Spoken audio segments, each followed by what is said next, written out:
నేను ఈ ధైర్యం చేసుకుంటున్నాను. అది మీరు కాల్చుకొని వచ్చి నా దగ్గర కాలిందంటే నేను ఎలా ఒప్పుకుంటుంది? మరి అయ్యా ఇవ్వమంటే కడతా దానికి రేటు. ఆడు చేసిన తప్పుకు పెట్టారు. సంవత్సరానికి 250 వేసాడు.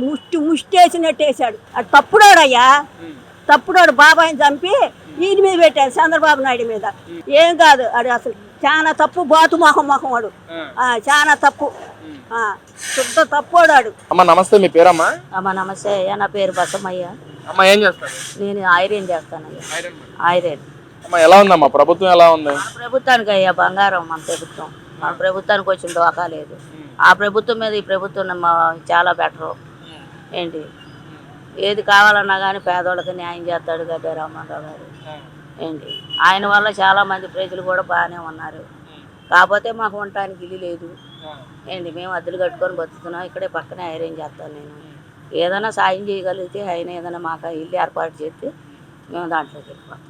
అంటే అమ్మ చంద్రబాబు నాయుడుకి ఏదైతే బడ్జెట్ ప్రవేశపెట్టారో దానిలో కూడా తన మహిళలకు రావాల్సిన నిధులు కేటాయింపు జరగలేదు అంటా ఉన్నారు. మరి మేము ఆయన ద్వారాగా అంతకుముందు ప్రభుత్వంలో కూడా మాకు వచ్చినాయి అయ్యా, మేము తీసుకున్నాము. ఇప్పుడు ప్రభుత్వంలో కూడా 4,000 రూపాయలు ఆయన ఇస్తున్నాడు.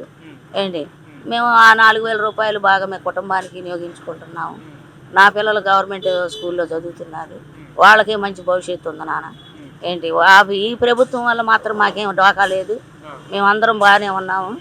ఏంటి ఇప్పుడు వరకు పేదవాళ్ళని ఏదన్నా అభివృద్ధిలో తీసుకొస్తారని నేను ఆశిస్తున్నానయ్యా. అందరూ రావాలి. అందరూ ఈ ప్రభుత్వంలో మాత్రం పేదవాళ్ళందరూ కూడా అభివృద్ధిలోకి ఉండాలి. ఏంటి గత ప్రభుత్వం కంటే ఈ ప్రభుత్వం బాగుంది. అంటే గత ప్రభుత్వం కంటే ఈ ప్రభుత్వం బాగుంది అంటున్నాను. మరి గత పాలకులు ఏం చేయలేదా? నాకేం చేయలేదయ్యా, మాకంటూ ఏం చేయలే. ఏంటి ఉండోళ్ళకి వెళ్ళినాయి కానీ లేనోళ్ళకి ఎవరిని చూడలే ఆయన.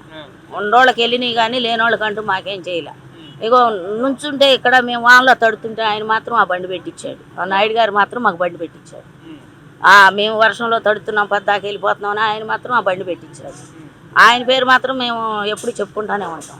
అంటే ఇటు చంద్రబాబు డెవలప్మెంట్ ఏం చేయట్లేదు, నేను చేసిన డెవలప్మెంట్ చంద్రబాబు తన ఖాతాలు వేసుకుంటానని చెప్పి జగన్మోహన్ మాట్లాడుతున్నాను. నేను అసలు ఒప్పుకోను. 100 మంది ఆయన మాట్లాడాను, ఒక్కదాన్ని ఇటే మాట్లాడతాను. ఎందుకనంటే ఈయన వచ్చిన తర్వాత రోడ్లు బాగున్నాయి. ఆయన కాన్వాయ్ వెళ్ళినప్పుడు తుళ్ళూరు నుంచి కాన్వాయ్ వచ్చినప్పుడు ఆ కాన్వాయ్ రోడ్డు ఎట్టుందో కూడా మాకు అందరికీ తెలుసు అయ్యా. విన్నావా? ఆయన సీఎం వస్తున్నాడంటే సీఎం వెళ్ళే రోడ్డు ఎట్టుంటుంది? చక్కగా ఉంటుంది. అసలు ఆ చెత్త చెదారం గుంటలో గోతుల్లో బడి వచ్చేవాడు ఆయన. మరి ఇప్పుడు ఎట్టుండే రోడ్లు? బాగుండే రోడ్లు. ఎక్కడికైనా సరే రోడ్లు బాగుండే. నేను బస్సుకి వంటకి వెళ్తాను నాన్న, నేను టూరిస్ట్ బస్సుకి వంటకి వెళ్తాను. నేను అన్ని దేశాలు నేను చూశాను. కేదార్నాథ్, బద్రీనాథ్ మొత్తం అన్నీ నేను చూశాను.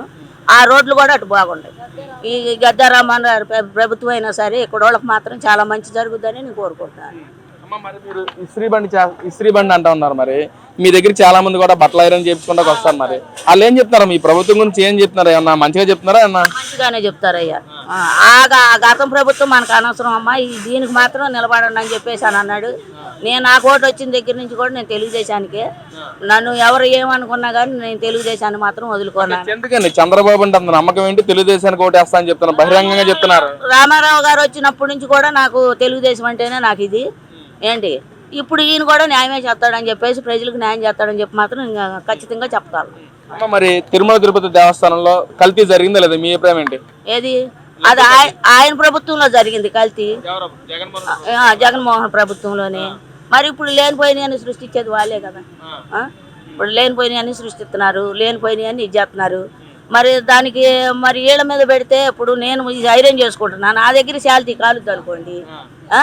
అది మీరు కాల్చుకొని వచ్చి నా దగ్గర కాలిందంటే నేను ఎలా ఒప్పుకుంటుంది? మరి అయ్యా ఇవ్వమంటే కడతా దానికి రేటు. లేకపోతే లేదు జాలి పడితే మాత్రం వదిలేయని చెప్తారు. అంటే చంద్రబాబు తన హెరిటేజ్ సంస్థ ద్వారా నెయ్యి పంపించాడు, అందుకే కల్తీ జరిగిందని చెప్పి అంటున్నారు వైసీపీ నాయకులు. అది తప్పు. ఇప్పుడు నాయకులకు కావాల్సిందేంటి? రాజకీయం కావాల్సిందేంటి? నా ప్రభుత్వం బాగుందని గొప్పగా చెబుతున్నాడు. ఆయన ప్రభుత్వంలో ఏం జరిగింది? ఎవరికేం చేశారు? రాజకీయ నాయకులు ఊళ్ళు పంచుకున్నారు, రాజకీయ నాయకులు డబ్బు పంచుకున్నారు. పేదవాళ్ళని ఏం చూశారు? అసలు పేదవాళ్ళని చేసిన ప్రభుత్వం వైసీపీ ప్రభుత్వం. గతంలో రాజశేఖర రెడ్డి ఎలా చేశాడు, ఇప్పుడు జగన్మోహన్ రెడ్డి గారు అలాగే చేసినట్టుగా. మరి ఇప్పుడు వాళ్ళ నాన్నగారు చేశారంటే ఒప్పుకుంటా, జగన్మోహన్ రెడ్డి చేశాడంటే నేను ఒప్పుకోను. అంతే. ఆయన చేశాడంటే లేని వాళ్ళకి కూడా చదువులు ఇచ్చాడు, గవర్నమెంట్ జాబులు ఇచ్చాడు. ఏంటి ఆయన ప్రభుత్వం బాగుంది.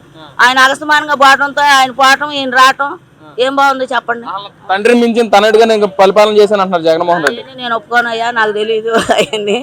నేనైతే అసలు ఆయన ఫోర్ చేయను, నాకైతే అసలు ఒప్పుకొని కూడా దాంట్లో నాకు రావాల్సిన ఇవి కూడా నాకు రానికుండా చేశారు. నా భర్త దీంట్లో చనిపోయారు, లారీ యాక్సిడెంట్లో చనిపోయారు, నాకంటూ ఏమి ఇవ్వలేదు. ఇంకా ఈయనైనా కానీ ఆడపిల్లలు పసుకుంకమని చెప్పేసి ఈయనైనా డబ్బులు ఇచ్చాడు, కానీ ఆయనే మాకేం సాయం చేయలేదండి. మరి 29లో ఎవరు గెలుస్తారమ్మా? ఎవరు? తెలుగుదేశం వస్తుంది. అసలు వైసీపీ పార్టీ అంటున్నారు, మరి జగన్మోహన్ రెడ్డి మాట్లాడుతున్నాడు ఈసారి 3 పార్టీలు కాదు 25 పార్టీలు కలిసి వచ్చినా మమ్మల్ని ఎవరు ఆపలేరు అంటున్నారు. అసలు మళ్ళీ తెలుగుదేశం రావాలి, జనాలకు మంచి జరగాలి. సవాల్ చేస్తున్నారు మా వైసీపీ, నాకు గెలిచేది మేమే అని. ఆ సవాల్ నేను చేస్తా, ఆ సవాల్ నేను చేస్తా. అది ఆ సవాల్ మటుకు నేనే చేస్తా. మళ్ళీ ఇది ప్రభుత్వం వస్తుంది, మళ్ళీ పేదవాళ్ళందరికీ న్యాయం జరుగుతుంది. మహిళలైనా గెలిపించడానికి సిద్ధంగా ఉన్నారంట మరి జగన్మోహన్ రెడ్డి అంటున్నాడు. ఏమి రారు, అటేదో ఓతపదం పాడుతున్నారే కానీ వచ్చేదంతా మాత్రం ఇటే. అంబటి రాంబాబు నేను జైలు నుంచి బయటకు వచ్చిన తర్వాత ఈ ప్రభుత్వం అసలు ఏమీ లేదు, అన్యాయంగా నేను లోపలేశారు అంటున్నారు. మరి అంబటి రాంబాబు వస్తే మళ్ళీ వెళ్తాడు. 36 కేసులు ఉండవు కానీ మళ్ళీ ఆయన నెలకొండ ఉంటాడే జగన్మోహన్ రెడ్డి. దేనిలోనూ తగ్గనంటున్నారు అంబటి రాంబాబు, దేనిలోనూ తగ్గనంటున్నాడు. ఇక్కడ వీళ్ళు తగ్గరు, తగ్గకపోతే ఇంతకన్నా మించి మాట్లాడతారు. వాడు చేసిన మాసాలు అందరూ తెలీదా, జనాలకు తెలీదా? తెలుసు కదా, అందరూ ఎన్నోళ్ళు ఎవరు లేరు. ఇంతోడు కాడి ఏ ప్రభుత్వం బాగుంటుందంటే ఇదే బాగుంటుందని చెప్తారు. పోలీసులు ప్రభుత్వం కలిసి నన్ను అన్యాయంగా జైల్లో పెట్టారో 18 రోజులు, అసలు అలాంటి కేసులు లోపల ఎంత రోజులు ఉండకూడదు, ఇక్కడ అన్యాయంగా పెట్టారు అంటున్నారు. మరి ఆడు చేసిన తప్పుకు పెట్టారు, వాళ్ళు చేసిన తప్పుకి జైల్లో పెట్టారు. నేను చేస్తే తప్పు నన్ను జైల్లో పెట్టరా? అంతే, వాడు కూడా అంతే. మామగారు మీ పేరు? మామ నా పేరు చిట్టిమ్మయ్య.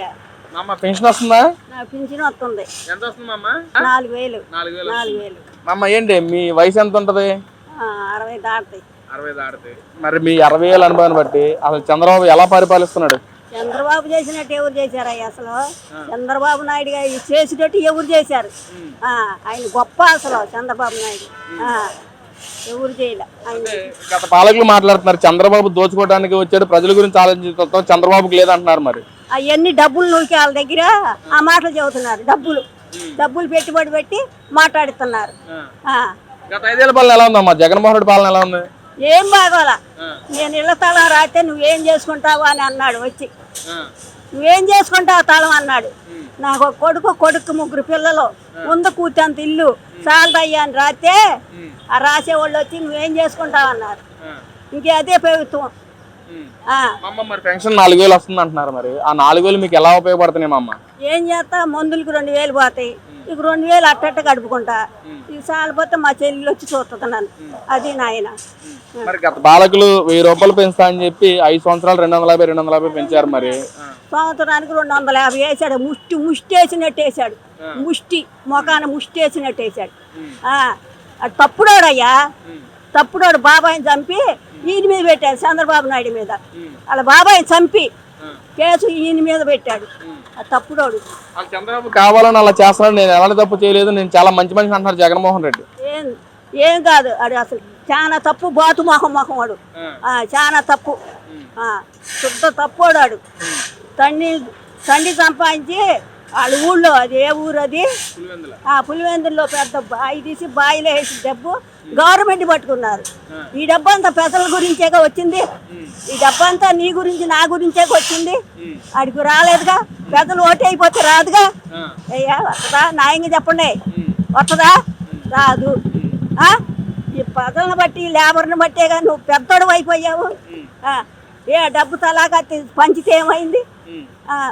గవర్నమెంట్ ఎత్తుపోయారు. అంటే మా అమ్మ డెవలప్మెంట్ ఏమైనా కనిపిస్తుంది చంద్రబాబు వచ్చిన తర్వాత? డెవలప్ చాలా చేస్తున్నాడు. ఆడవాళ్ళకి ఆడపడుచులకి పసుపు కుంకుమ 10,000 వేసాడు. 10,000 తినే అబద్ధం ఆడకూడదు. ఏం వేసాడు? ఆడు బూడిద ఏం వేసాడు? ఆడి బూడిద పొంగలకెక్క ఆడు పిల్లల్ని, ఆడి పిల్లల్ని, వాళ్ళ తల్లిదండ్రులని, వాళ్ళ చెల్లిని చూసుకుంటున్నాడు. జనానికి ఏం పెట్టలా. మరి ఈ రోజున ఆ తల్లి లేదు, చెల్లి లేదు, మరి ఆయన పక్కన మరి ఏం చేశారు? వాళ్ళని ఏమి లేరు. తిని తిని తిని తిని ఎడ మూటలు కట్టుకొని దాచిపోయారు. పిల్లలు తరంతరం వెళ్ళిపోతాళ్ళు. ఆడు సంపాదించిన డబ్బు పిల్లలు ముత్తాతలు అందరు తింటారు. అంత డబ్బు సంపాదించారు. మరి పథకాలు ఏమైనా అందుతున్నాయా? చంద్రబాబు నాయుడు మట్టికి అందుతున్నాయి, ఆయన మట్టికి అందుతున్నాయి. పిల్లల బడిలోకి మా చెల్లెలు మనవాళ్ళకి వేస్తున్నాడు. మరి మీరు 60 సంవత్సరాలు పైబడింది అంటా ఉన్నారు. మరి మీ 60 సంవత్సరాల అనుభవంలో గతంలో అసెంబ్లీలో బూతులు మాట్లాడిన పరిస్థితి ఎప్పుడన్నా గమనించారా మీరు? ఏమీ లేదు. బూత్ అన్నమాట అని చక్కగా ఓట్లు బాగా జరిగాయి. అది పదలను బట్టే జరిగింది. చేయపోతే పని చేయకపోతే మరి పదలను బట్టే తిట్టరా? ఏదైనా పదలను బట్టే తిడతారు. పదల్ని ఇప్పుడు ఏదైనా తిండి అందితే అమ్మో జగన్మోహన్ మంచోడు అంటారు. ఏం అందించాడు? ఆడు బూడిద ఏం అందిలేదు.